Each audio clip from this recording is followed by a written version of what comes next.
Bismillahirrahmanirrahim. Assalamualaikum warahmatullahi wabarakatuh.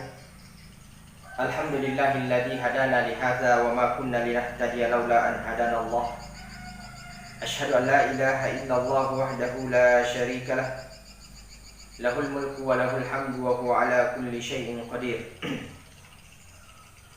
Para pemirsa yang insyaallah dirahmati oleh Allah Subhanahu wa taala, mari kita menyimak satu dari ayat Allah Subhanahu wa taala dalam surah Al-Kahfi ayat 82. Allah berfirman, "Wa ammal jidaru fakana li gulamaini yatimaini fil Madinah wa kana tahtahu kanzul lahumā wa kana abuhuma shalihan fa arada rabbuka an yablugha ashuddahuma wa yastakhrija kanzahuma rahmatan min rabbik wa ma fa'altuhu an amri dzalika ta'wilu ma lam tasti' alaihi sabra." Ikhwa fillah, ayat ini memberikan pelajaran kepada kita bahwasanya pada suatu ketika Nabi Khidir bersama Nabi Musa alaihi wassalam memasuki suatu kampung.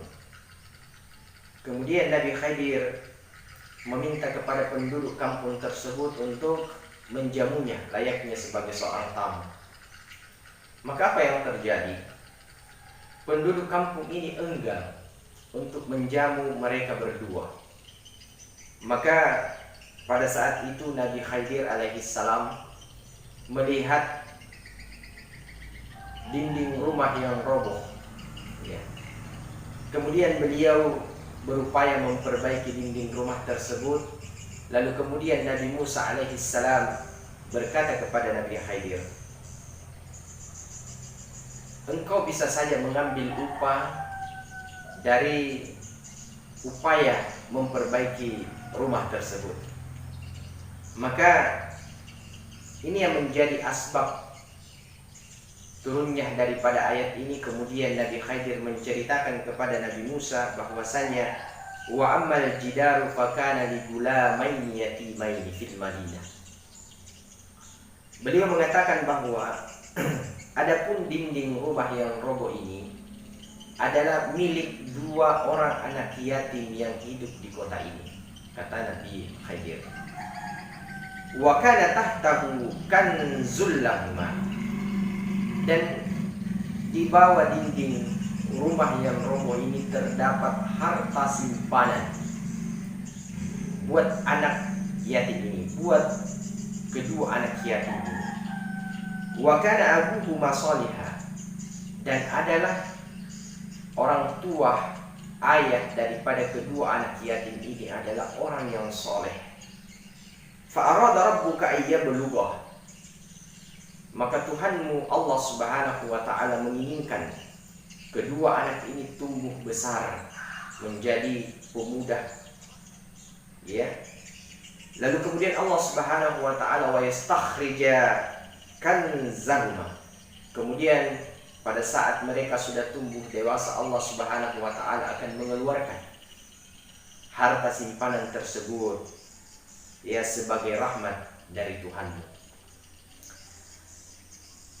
Pemirsa yang insya Allah dirahmati oleh Allah Subhanahu wa ta'ala, dari ayat ini kita bisa belajar bahwa Allah Subhanahu wa ta'ala, ya, di dalam ayat ini disebutkan wa kana abuhuma shalihan, ya, dan orang tua atau ayah dari kedua anak itu adalah orang yang soleh.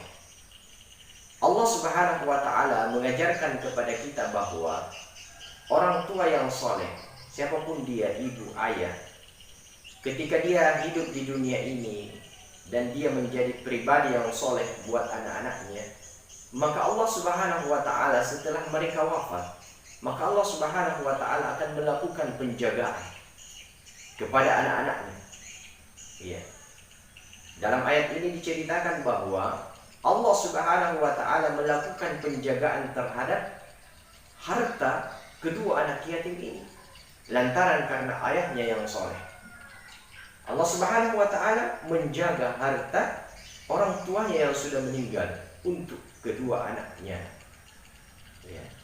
Jadi pelajaran yang terbesar yang bisa kita petik dari ayat ini bahwasanya Allah Subhanahu wa taala akan melibatkan dirinya ya sebagai Rabbul Izzati wal Jalalah ya kepada anak-anak kita, kepada keturunan kita, jika semasa hidup kita ini adalah orang tua yang hidup dengan kesolehan.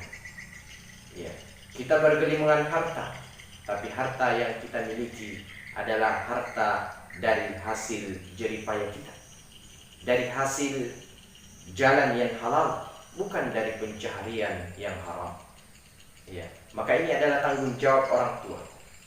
Orang tua yang masih hidup saat sekarang ini, mari berusaha, berupaya, berjihad sekuat tenaga, semampu kita untuk menjadi pribadi yang soleh di mata Allah Subhanahu wa taala. Ya. Agar kelak anak-anak yang kita tinggalkan, keturunan yang kita tinggalkan mendapat penjagaan dari Allah Subhanahu wa taala. Ya, lantaran karena kesolehan yang kita miliki. Ya. Sebagaimana juga pernah diceritakan oleh Umar bin Abdul Aziz, beliau memberikan nasihat. Apa kata beliau? Ma min mu'min yamutu illa hafizahullahu fi aqibihi wa aqibi aqibihi. Ya, kata beliau, tidaklah seorang mukmin, ya, seorang mukmin, baik ayah, ibu, siapapun mereka, kalau dia meninggal dalam keadaan mukmin, dia meninggal dalam keadaan beriman, bertakwa kepada Allah Subhanahu wa taala, dan di masa hidupnya dia adalah orang yang soleh, dia meninggal, illa hafizahullahu fi aqibihi, kecuali Allah Subhanahu wa taala akan menjaga anaknya, wa aqibi aqibihi, dan keturunan setelah. Ya, Umar bin Abdul Aziz ini menyampaikan seperti ini, bahwasanya orang mukmin yang meninggal akan dijaga anak-anaknya oleh Allah Subhanahu wa taala, keturunannya oleh Allah Subhanahu wa taala. Mereka akan dijaga dengan kesolehan. Ya. Akan dijadikan anaknya, keturunannya sebagai pribadi yang soleh, dijaga ketakwaannya, dijaga amalannya untuk senantiasa berada di atas jalan Allah Subhanahu wa taala. Ya.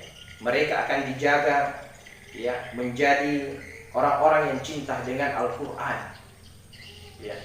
Mereka akan dimudahkan di dalam menuntut ilmu agama Allah Subhanahu wa taala. Ya, lantaran orang tuanya di masa hidupnya dia adalah orang yang soleh. Lantaran orang tuanya di masa hidupnya tidak terlepas dari doanya, doa terbaik setiap salatnya adalah doa Rabbi habli minas shalihin fabasyarnahu bigulamin halim. Selalu keluar dalam doanya, ya Allah jadikanlah anak keturunanku anak yang soleh. Ya, itu doa Nabi Ibrahim. Ya. Dan doa-doa yang lain, doa ibadur rahman, Rabbana hab lana min azwajina wa dzurriyyatina qurrata a'yun waj'alna lil muttaqina imama. Doa-doa ini tidak pernah lepas, selalu dibaca. Ya, dia meminta doa yang terbaik di hadapan Allah Subhanahu wa taala. Ya, untuk anak-anaknya. Ya, dia melaksanakan sholat ya dengan niat bagaimana sholat yang dia lakukan ini menjadi kekuatan bagi dirinya untuk di dunia dan di akhirat, menjadi kekuatan untuk anak-anaknya sehingga mereka tumbuh besar menjadi generasi yang soleh. Dan ini terbukti ikhwafillah ya, sebagaimana ulama kita ya dari tabi'in Sa'id ibn Musayyif ya pernah berkata kepada anaknya juga, ya bunayya la azidanna fi salati min ajlik. Wahai anakku, ketahuilah saya ini sholat terus menerus, saya ini beribadah terus menerus secara istiqomah. Min ajlik, tujuannya adalah untuk menjadikan kamu generasi yang soleh di masa yang akan datang. Ya, kita tahu siapa itu Sa'id ibn Musayyif. Dia adalah seorang ulama yang terkemuka, ya, masyhur dengan ahli ibadah. Ya, kepribadian beliau adalah kepribadian yang yang mulia. Ya, beliau dikenal dengan ahli ibadah. Dalam kisahnya, Beliau menikahkan anaknya sendiri, ya, bersama dengan seorang lelaki, ya, yang rajin hadir dalam pengajian. Pada saat yang bersamaan anak beliau dilamar, dipinang oleh anak khalifah pada saat itu. Ya, tapi beliau justru menolak dan memilih orang-orang yang cinta terhadap ilmu agama Allah Subhanahu wa taala. Memilih pemuda yang memiliki kualitas ibadah yang lebih baik. Ya. Kita perlu belajar dari kehidupan para ulama-ulama kita yang menjaga dirinya dengan kesolehan, menjaga keturunannya dengan kesolehan, memberikan makan nafkah, ya, kepada anak-anaknya berasal dari jalan yang halal, bukan dari hasil yang haram. Ya. Oleh karena itu, ikhwah fillah yang insyaallah dirahmati oleh Allah Subhanahu wa taala, saya kira kita sebagai orang tua tidak terlambat untuk menjadikan diri kita sebagai pribadi orang tua yang bisa memberikan keteladanan yang baik kepada anak-anak kita. Kita tidak terlambat untuk bisa memberikan keteladanan yang Islami kepada anak-anak kita. Ya, marilah kita berdoa kepada Allah Subhanahu wa taala, berupaya sekuat tenaga, berjihad sekuat tenaga, mengerjakan perintah Allah Subhanahu wa taala dengan mengharap ridha Allah Subhanahu wa taala. Karena inilah jalan yang terbaik bagi kita untuk kemudian meninggalkan generasi-generasi setelah kita adalah generasi yang kuat akidahnya, generasi yang kuat keimanannya, generasi yang penuh kecintaan terhadap Al-Quran. Ya, generasi yang tidak lagi dipertanyakan keimanannya. Ya, generasi yang akan kuat menghadapi gelombang, ya, gelombang fitnah di akhir zaman nanti. Oleh karena itu, orang tua yang ada sekarang ini, pilihlah tempat yang terbaik, pendidikan yang terbaik untuk anak-anak kita. Fokuskan mereka, bekali mereka dengan ilmu agama, bekali mereka dengan ilmu adab, ilmu akhlak, sehingga mereka bisa memiliki rasa malu dan mereka akan memiliki akhlak yang lebih baik di tengah-tengah masyarakat. Oleh karena itu, Allah Subhanahu wa taala mengingatkan kita dalam surah At-Tahrim ayat 6, ya ayyuhalladzina amanu qu anfusakum wa ahlikum nar. Wahai orang-orang yang beriman, peliharalah dirimu dan keluargamu dari api neraka. Imam Ibnu Katsir memberikan penjelasan bahwa upaya menjaga diri dan ahli keluarga kita adalah dengan cara addibuhum wa allimu. Ajarkan mereka akhlak, ajarkan mereka akhlak, ajarkan mereka adab, perkenalkan sejak dini mereka tentang akhlak Rasulullah sallallahu alaihi wasallam. Bagaimana akhlak, bagaimana Rasulullah sallallahu alaihi wasallam bermuamalah. Ajarkan kepada mereka hal-hal yang kecil. Ajarkan kepada anak-anak kita bagaimana berinteraksi dengan Al-Quran mulai sejak dini. Ya, ajarkan kepada mereka bagaimana cara berbicara yang baik. Ya, akhlak, kita tanamkan akhlak di dalam hati mereka. Ya, kita kuatkan pendidikan akhlak di dalam diri mereka. Setelah itu alimuhum, ajar mereka. Ajar mereka, berikan mereka asupan nutrisi, pendidikan dengan ilmu-ilmu yang lain. Setelah ilmu agama ini kuat di dalam dirinya, berikan ilmu yang lain. Tapi ingat, kuatkan ilmu agama, kuatkan Al-Quran, kuatkan tentang sejarah Rasulullah, sejarah para sahabat di dalam dirinya. Kuatkan ilmu agama. Jangan pernah jadikan ilmu agama ini lemah di dalam kehidupannya, karena basic pendidikan agama ini yang akan membentengi hidupnya untuk melakukan perjalanan di masa yang akan datang. Maka ketika kita sudah tiada ikhwafillah, mereka akan tumbuh besar menjadi generasi yang akan senantiasa mendoakan kita. Mereka akan senantiasa menjadi generasi yang akan memberikan manfaat terhadap orang-orang yang ada di sekitar.